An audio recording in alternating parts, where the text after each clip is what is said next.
My friends, good morning. Do we have any visitors this morning? From where? Washington, D.C. Welcome. Anybody else? Okay.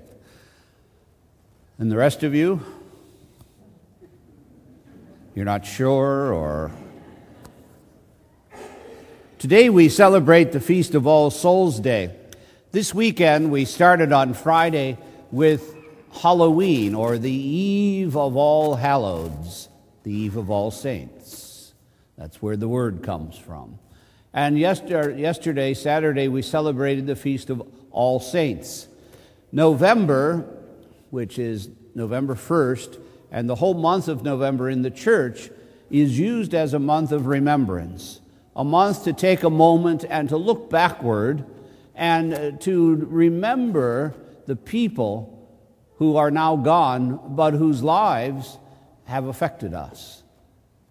Today, the Feast of All Souls, November 2nd, is an opportunity to think more clearly and all throughout this month, more deliberately, about those who have shaped us, about those who have formed us, about those whose lives have affected our lives, who were our mentors and who were our tormentors, who were those who in some way made us who we are today. Maybe parents or grandparents, maybe uncles or aunts, maybe pastors, maybe teachers, maybe friends. But it is important for us to think and to not let this feast day or this month slip away from us without taking a moment and without taking time to in some way remember the past. Because it's in the past that we find our roots. It's in the past that we find who we're to be. It's in the past that we have been formed into what we are. Now, there are many ways that we can do that. As Catholics, we believe that it's very important for us to remember those who have died, those who have gone before us. But this shouldn't be a time of grief. It shouldn't be a time of dread. It shouldn't be a time of pain. It should be a time when we joyfully recall that there are those who have lived alongside us, who have now died but now live in the presence of Christ. Now, what are we supposed to do? Well, there's a couple things. First of all, we need to identify who the people in our lives are that need to be remembered. And then we remember them in several ways. First of all, there's a book there by the baptistry. That's the Book of Life. And we invite you all to take a moment before you leave church to write the names of anyone who has passed in your life, anybody that you want remembered in all the masses during November. Just write their name in that book. Don't steal my pen. Leave the pen there. Okay? Secondly, take time this month to remember your mother, your father, your grandfather, somebody in your life who was good, and light a candle for them. And take a moment to pray that they have been received into the arms of God, and to remember.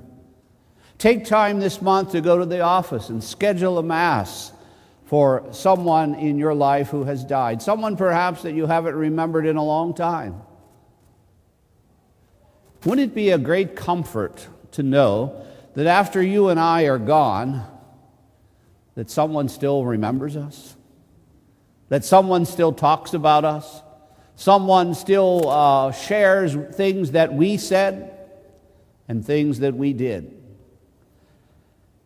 Another wonderful strategy is that some of our families do is during the month of November at the dinner table, they choose one relative, one grandmother or great-grandmother or great-grandfather, and if they have a picture, they put that picture on the wall in the dining room. And the conversation then is about that person, where they came from, where did they live, what did they do for a living. Now, this serves two purposes. First of all, it brings back to life that person, but it teaches the children about their own heritage. So by the end of the month, all the antecedents, all the grandparents and great-grandparents are on the wall. And if you don't have pictures, put their name on a card. Don't write on the wall. Put their name on a card. And it's a wonderful thing to bring family unity and to get the children interested in who their parents and grandparents, and to let them know them, even if they have gone to heaven. To let them share in the life of their grandparents, their great-grandparents, their uncles, their aunts, even if they themselves have never met them. What a beautiful tradition. And so this isn't just something that we should casually slough off. We are called by our church to remember the dead. And we remember them not just for their sake, but for our sake. For it is in them that we have found who we are. And also, it is in them that we realize that this part of life is not all that there is. That life continues. That life is not just bound by this world, but rather life goes on. Now, the gospel tells us something. It says that Jesus, as the judge, will come, and those who have done good deeds will be called to the resurrection of life. And those who have done bad deeds will be called to the resurrection of condemnation.